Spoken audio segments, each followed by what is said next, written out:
Hey, hi, how are you? I'm Melissa, Static Missy on all the socials. I'm just going to be obnoxious here, there, and everywhere. I don't know what to tell you. Um, Hi. This podcast thing, right? I feel like everybody's got a podcast, and I get it. Like, if you're podcasted out, bye. I spent most of my life feeling like it wasn't safe to express myself, so I just gave everybody the absolutely most watered down version of myself that I could give them, and it was killing me. It was literally trying to kill me. I won't lie to you about that. So when you're told, "Hey, it's time to start telling your story," then I guess you just tell your story, right? Um, so here I am practicing vulnerability and expressing myself. I can't do that. I'm sorry. Clearly, I don't take myself that seriously because here we are, um, with my silly blue hair, and I don't know what I'm doing here. It's just existing. All right, let's just let it exist.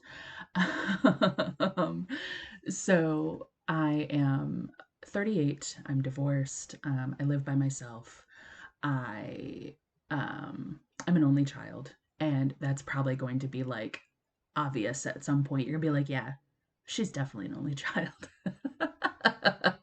um, I am some sort of neurodivergent, but I've never been diagnosed with anything because I was too highly masked for anybody to diagnose me with anything. Like, I was unsafe being me, so I just wasn't me. And so nobody knew how much of a struggle just existing was for me, because existence has been a struggle. Like, I have struggled so hard and it has just exhausted me. So even just like going to work and having like everyday interactions with my coworkers was trying to just like drain everything out of me. So I had to like really start thinking like, is this what I'm gonna do? Like, is this it? Like, can we can we remove ourselves from this and find somewhere else that we can be ourselves, like authentically? And like the answer just kept coming up, no, for years and years and years. And it was really just recently that I've really stopped that cycle of these toxic jobs, that I just can't function once I leave, because I can function while I'm there. It's the robot, right? It's the mask, it's the robot, whatever you want to call it. And I just do whatever it is I have to do. And then I leave there and there's nothing left. I can't have a normal life. I'm barely able to take care of myself. It's really awful. So I had to stop that. And I know there are lots of other people out there that are also struggling with that, and I feel like that's part of the message, right? Like, find the environment that you can be the best version of you, because you deserve the best version of you. I'm going to take a drink of this now since I'm holding it. That's my tea, which has ashwagandha in it because we're trying to leave the stressy, depressy behind, right? But anyways, so it's less about how bad you are at thriving and more about how your conditions aren't meant for you to thrive. So if you can get yourself out of those conditions that aren't meant for you to thrive, then you can really figure out what conditions you will thrive in. And I'm still figuring that out, honestly, but I'm not working an awful job that it looks like I'm good at, but I'm good at pretending I'm good at it, if that makes sense. I'm really good at pretending I'm good at things. It's just how it is. I I think that I'm not the only one when I say that I got really good at embodying fake it till you make it, but I never made it. I just kept faking it. And it looked like I was making it from the outside. I mean, this last real job I had, I made really good money, and I was, starting to slip into a lifestyle that felt more luxurious compared to, how I grew up. And I was like starting to buy into it a little. But this job, I won't I'm not going to do any throwing under the bus or anything like that, but I was working for an insurance company and I was an insurance adjuster, and they absolutely did not prepare me to do that job. They were just like, here's all these videos for you to watch, and we're going to pretend that's going to prepare you for this job, but really, we're just going to throw you to the wolves. And I kept thinking on these phone calls with these people, like, these people are paying good money for me to not know what I'm doing. You know? Like, I was trying to help them to the best of my ability, but when you're not given the tools you need to succeed, you cannot give what people are going to expect of you, right? Because I not only did I not know what I was doing, there was nobody there to support me. Um, you could never get an answer out of your supervisor. You could never find another supervisor to talk to. If somebody called the wrong department, I had no idea where to send them. They never told us any of that. It was just this big conglomerate that kept buying other insurance companies, and there was no real cohesiveness between us, and there was no real accountability for how they were just like setting us loose with all these people that have these claims. Like, some of these people were in really really awful accidents, and I was barely able to help them. They paid their premiums to have an adjuster who was going to take care of their claim in a timely manner, and I couldn't do that, and it was killing me. There were plenty of times last year where I just thought, this is it. This is just it. I'm going to let the intrusive thoughts win. And I don't want to get too far down that road because I don't want to trigger anybody. But yeah, I went to a really dark place. And that's not necessarily unusual for me. When I back myself into a corner, I do this to myself every time. It was a cycle. Um, I back myself into a corner, and then I believe that there's nowhere to go, even though I'm the one who backed up against the wall. I back myself into a corner, and then I believe there's nowhere for me to go, and I just like wallow in it. Like, absolutely devastatingly wallow in it. And it's awful. And when you're so deeply triggered, like, there is nothing else. There is no other options. There's no digging your way out of it because you're just so deep in it. And it's swallowing you whole. It's awful, and I don't wish it on anybody ever. It's just really bad. So I also, part of my cycle is, when I've had enough, I've just had enough. I've absolutely had enough. I've held out as long as I can, and I've absolutely had enough, and I'm just gone. Just gone. And that carries to all parts of my life, not just that. And that's a cycle I'm still working on, is just this endurance, enduring as long as I can. And then suddenly one day, I can't endure anymore. I'm done. I'm just done. Poof, I'm done. Bye. I just, maybe that's a Pisces thing. I don't know. I'm a Pisces. And we're all emotion and nothing else. And I hate it. That's probably my Capricorn moon, but whatever. We're not going to go down the astrological route. But I will just like endure, endure, endure. And then suddenly the dam breaks, and I'm like, all right, I'm out. I gotta go. I just gotta go. Gotta go. And then I never, ever look back. And it is probably startling from the outside because I didn't say anything about it because I was just like doing whatever I could to make the situation all right, which is totally gaslighting myself. Like, obviously, I'm fully 100% just gaslighting myself into believing that I can do this, I can make this work, no matter how awful it is. And I just like keep going, keep going, keep going. And then one day I just can't keep going anymore because we've scraped the bottom of the barrel. There's nothing left in there to even smear, and it's just poof by. I'm gone. I can't. And that, I think that's really made me the villain in a lot of people's stories, and that's okay because I deserved it. Like, it wasn't like I was maliciously doing it. It's just that uh that's that's the injured animal backed in the corner, right? Like, there's nothing but your instinct at that point. So now I'm working on not getting to a point where the instinct takes over and just like cuts everybody out because I need to stop burning things to the ground. Like you don't have to burn something to the ground to walk away from it, Melissa. You can just like walk away from it.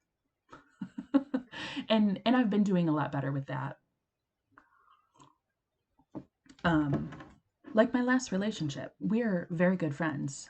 And I hope we stay very good friends. And I didn't burn it to the ground. Like, my instinct is to just like uh, um, leave ashes behind, because I can't go back to just ashes. And I think that was like the thing. Like, I was afraid I was going to slip back into something if I left something there to be slipped back into. So if I burn it to the ground, there's nothing left and there's no way to slip back in, which is silly because my cutoff game is a little too strong. Like I'm just gonna be like, okay, bye, and never look back. Um, and now I'm rambling. I'm sorry. We're only 11 minutes in and I'm rambling. So, anyways, this podcast thing, um, it's not going to have a theme other than maybe mental health. Like that's going to kind of be a thread throughout all of this. Oh, don't gesture with your hands too much, Melissa. Don't gesture with your hands too much. I'm just going to like fold my hands, so I'm not going to do that. So there's not going to be a theme. There's not going to be a like this podcast is about this. I'm not going to like pick a topic and only talk about that because whatever flavor of neurodivergence I have, there's not enough stream of consciousness. It's more of like a spray. I'm like buckshot. um, so yeah, maybe if this like develops into anything, I'll have guests and I'll try to do video all the time instead of just doing audio because I know a lot of people are very visual, even though I'm not sure why you'd want to look at this face. And my junk in the background. Like we're in my office slash studio slash whatever you want to call it. And I have tried every craft under the sun and I have all the supplies to prove it. This room is long.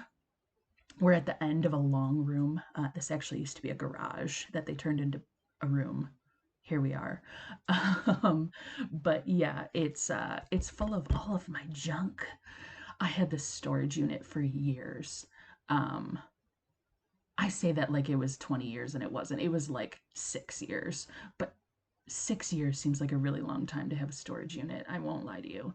When I got divorced, um, I, I, I got a storage unit before the divorce and I started just like putting stuff in it, like all of my craft stuff and just putting craft stuff in it slowly over time. And then when we were ready to actually divorce, I really only had to move like my essentials instead of like having to move all of this shit at once because it's a lot. And for some reason, I've moved 3 times since I got a divorce. So yeah, I just keep dragging this shit around. Um, but first, when I got a divorce, I moved into this apartment and it was a third floor apartment. And it was a pretty big apartment, but it was on the fucking third floor. I was not dragging all this shit onto the third floor. And I'm so sorry. I swear a lot and I might have to censor myself, but like if that bothers you, you probably shouldn't be here. I just I don't know. I like to swear. It's just what happens. Um, so I lived in this third floor apartment and there's no elevator. It's just, flights of stairs. Um, and I wasn't carrying all of my stuff up there. I was carrying as much of it as I could up there, but I wasn't carrying all of it up there. And like I am a large person, so my dragging everything up 3 flights of stairs was just like a lot, but here we are. After the apartment, I moved into this trailer. And the trailer was even bigger than the apartment, but I still kept my storage unit. And then once I got out of that relationship that I was in, I moved to where I live now. And one of my friends was like, you know what? We're going to get everything out of your storage unit so you don't have that expense to pay anymore. You've been paying that expense for long enough. Let's get everything into your house. I'm like, but we're like 2.5 hours from my storage unit. Yeah, this last time I moved almost 3 hours from everybody I know, except for like one friend that lives an hour away. Hoops. And the friend that lives an hour away, I was hanging out with her a lot when I first moved up here. She had just bought a deer farm with one deer left. His name is Charlie, and Charlie is not allowed to leave. So he was just sold with the property. So she has this deer farm, and she had just bought it, you know, not too long before I moved. And she's like, "Hey, I could really use your help." I'm like, "Sure, I'll come help you." So she was just paying me to do odd jobs around the farm, whatever. But she was like, "It's time. We're going to empty your storage unit." I'm like, "That's a really long way to drive just to empty the storage unit." But she followed me down there to my storage unit, and I can't remember if we made 2 or 3 trips, but yeah, she just helped me empty it. And I am so grateful for that, because I was just going to leave that stuff in there and keep paying the $70 a month. Uh, I had had a cheaper one before that, but then I needed more space because moving so far away, I was only able to fit so much in my vehicle. And then, my dad came with his flatbed trailer. We have sides that we can put on it, and like we bungeed everything down, whatever. But that's all I used to move was my SUV. I think I made 3 trips with my SUV, and then my dad with the truck and the trailer once. And so a lot of stuff just sat in the storage unit, so I moved to a bigger storage unit so everything could sit in there. But yeah, my friend was like, this whole 10 by 10 storage unit, she and I emptied it out in like 2 trips, 3 trips, something like that. And I am so grateful. But my house exploded. It always looks like a hurricane came through. And that's not all just because we emptied a storage unit. I'm just like that. Um, I have no sense of organization. It's awful. And I'd like very much to change that, but at 38, I'm not so sure that's changeable at this point. You know what I mean? Like, I've changed so much, but it's all being like funneled into the most. Oh, I need to stop doing this with my hands. I'm sorry. It's all been trying to like funnel into the most authentic version of me, and the most authentic version of me is still chaotic as hell. I am a professional chaos gremlin. Like, that's my profession. I won't lie to you.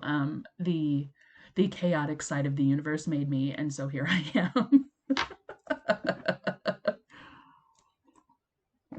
anyways, anyways. Mm, I need you to stop making that noise. I'm probably going to cut that out. So here we are. I am in Michigan. I actually live like 3 blocks from Lake Huron, and it is the most magical thing I could ever dream of. Um, I don't really like the town I live in. No shade to them, but like I don't really like the town I live in. It's this teeny tiny little town, and like they're all just very what is in front of them is all that exists. Like they don't the outside world doesn't really exist for them. Like they're safe in their little bubble here. But I'm on the edge of the national forest, and I'm right by Lake Huron, and it is so beautiful here. Just absolutely gorgeous. I walk to the beach all the time.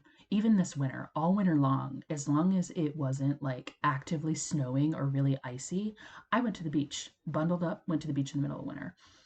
The only thing is I have to cross 23, and up here 23 isn't like the big production it is further down in Michigan. Like down in mid Michigan, I guess we'll say, it's like a very large highway. Well, once you get up here and it splits off from 75, it becomes just like this 2-lane road that has a passing lane every once in a while.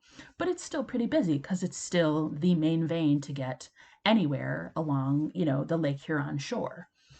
Um, so I have to cross that. So I wasn't doing that while it was icy because I was not trying to slip and fall in, a lane of traffic going either way with turn lanes. That's wide enough for me to not want to chance that.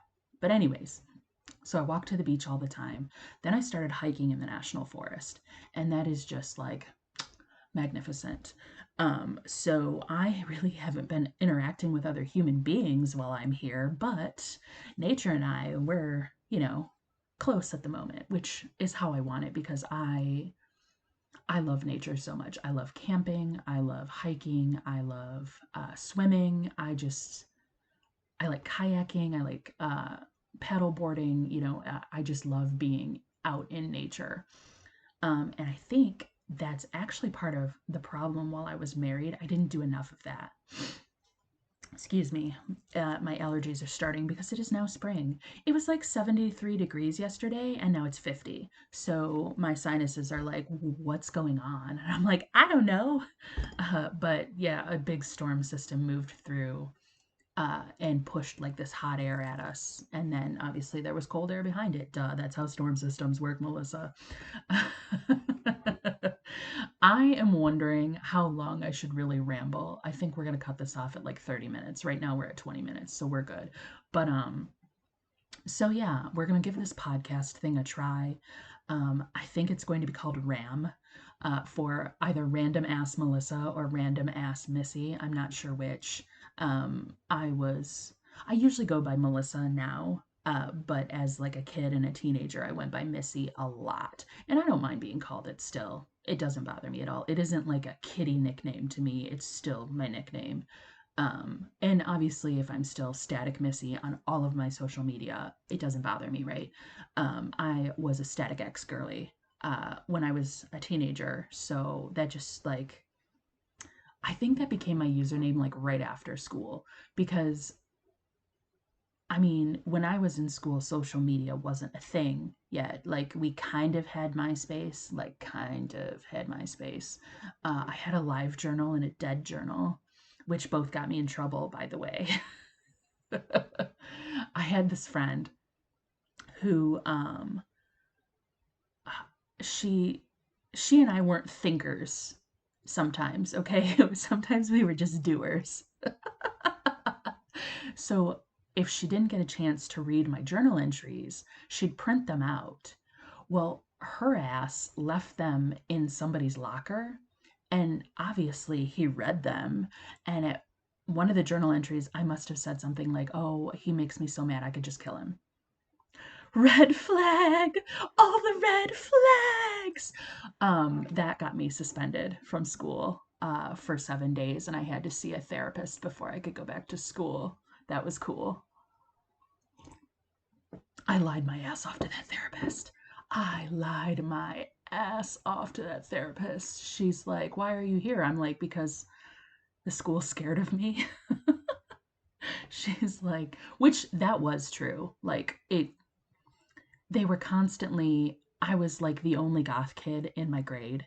And there might have been a couple of other goth kids. And like some kids kind of leaned goth, but I was the one who was consistently showing up with like a spiked collar on, which all of them got confiscated. And I just kept buying them because I was a teenager with a job. So I just kept buying them. So yeah, my poor principal, I think, had like a desk drawer full of like my wallet chains and like my necklaces. And I used to carry a metal lunchbox around, and they made me stop carrying the metal lunchbox around because, it could be used as a weapon. And I feel like once a school year, I got pulled out of a class so they could search my locker because somebody told them that I had a knife or whatever, some sort of weapon. And I never did because I wasn't. Look, it's not the loud goth kid, okay? It's not the loud goth kid because at that point I had this phase in my teenage years where I was absolutely the most authentic version of myself, and I didn't give a flying fuck what anybody thought about me. And I miss her so much. I'm finding her again. She's here. I'm just finding her again. Obviously, because the blue hair is her idea. It really is. All the tattoos, they're her idea too. But I just let her because she teenage me is the saddest bitch I know, and she deserves to be happy. So I am going to spend the rest of however long I need to convincing my inner teen that she can be happy because she deserves it. Because she was just so sad and lashed out and hated everybody because she thought everybody hated her. They didn't. They just didn't know what to do with her. Obviously, what do you do with an angry goth teen that's loud about it? What do you do with that? You don't. Or you discipline, and then it feels like everybody hates you, right? So it was just a lot. And I don't blame any of the teachers that sent me to the office. Like, I wasn't just loud to be loud. Like, it was that sense of justice, when something was an injustice, I felt like I was loud about it. And they were like, absolutely not. Off to the office you go. And so I'd get to the principal's office and he's like, well, did you bring something to do with you today, Melissa? Yes, sir, I did. All right, have a seat. Keep me company. I said, yes, sir. And I just sit in his office for the rest of that class period and read a book. Don't you have any homework? Sir, all my homework's already done. I figured it, the principal was an all star because he was dealing with so much bullshit from so many angles, and everybody was mad about him liking me. I, he saw the good kid under it, really. Like, he saw the good kid. And I will never forget that. Like, at the time, I didn't know that he saw the good kid underneath because I didn't think there was a good kid underneath. But like, he knew that I was only being loud about something when I really felt like it was something that needed to change. But there was so little he could do to change things that he just let me be who I was. And I really appreciated that. I really wish he would have given me back all of my wallet chains and stuff, though, but he probably threw them away, which makes me really sad. Either that or one of his sons took them because I think one of his sons ended up doing the goth thing later, even though he was older than me. But whatever.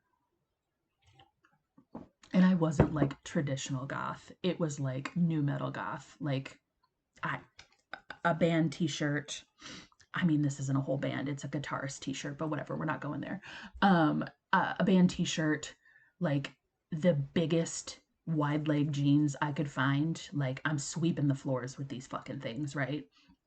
And those stupid ball chains, the balls on my chains were like this big around.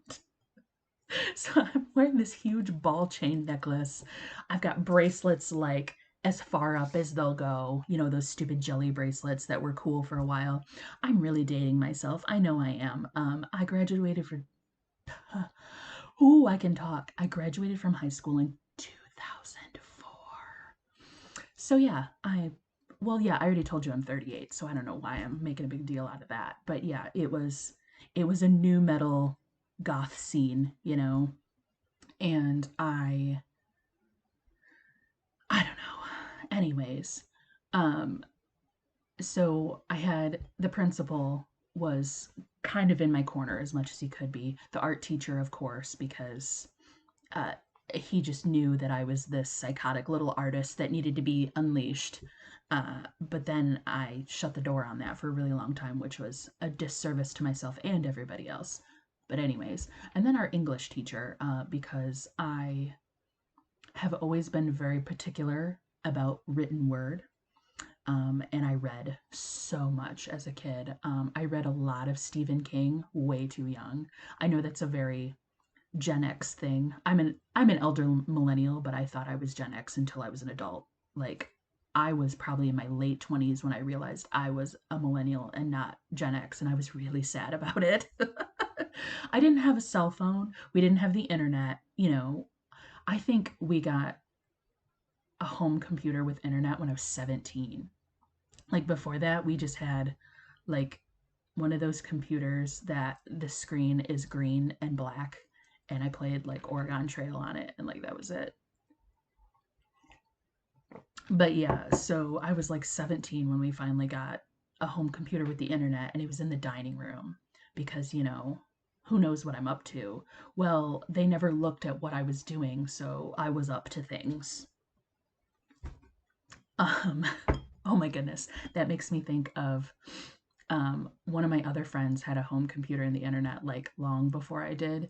And so we're like 14 years old in this chat room It's like 3 a.m. and we sneak out of her bedroom into their home office and we're on the computer and we're telling people we're like 16, 17 years old. We're like 13, 14 years old, chatting with, adult men, like, red flag, red flag.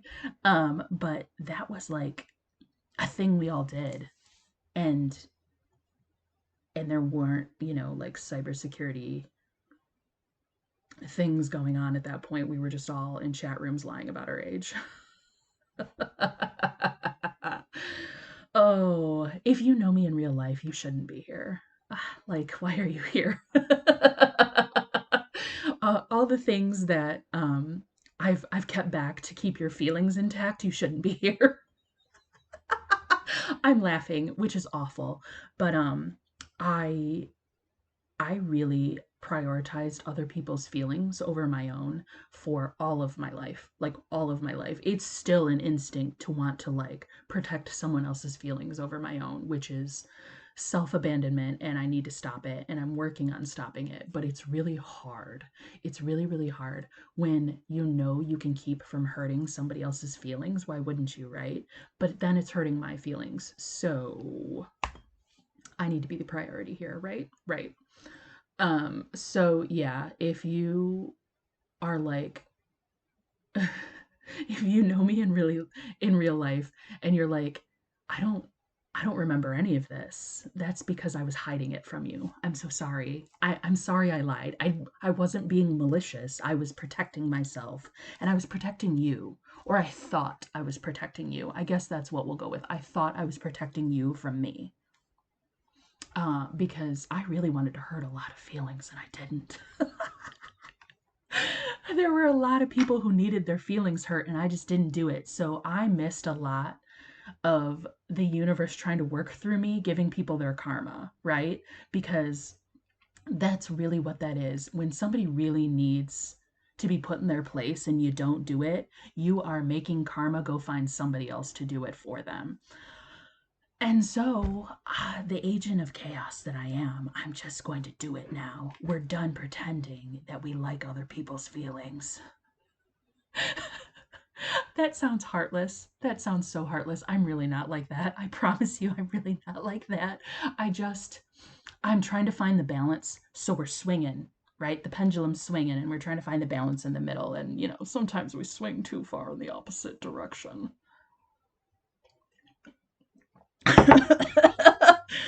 And then I choke on my tea. It has been 32 minutes, and I am so thankful that you are here listening to me ramble. This isn't necessarily about who's listening. This is about who's talking because the talking hasn't happened and it needed to. So here I am spewing forth my chaos into the universe. You're welcome. If you liked this, please like this video, maybe subscribe. Let me know what you want to hear about because I've got a lot of really bizarre life experiences, but I don't always remember all of them at once. That's, whatever flavor of neurospicy I am. I just don't always remember everything. There's too much in the brain and it's hard to find where I've put it. But yeah, if you are like looking for just basic life advice or whatever, maybe I'm not the best person to give it, but I've certainly seen some shit and I've certainly done some shit, and I will gladly help where I can. Maybe we'll have an actual topic for episode number 2, but this was episode number 1 of Random Ass Missy. We're going with Missy. That's what it is. Thank you so much, and I'm going to stop talking now. Bye-bye.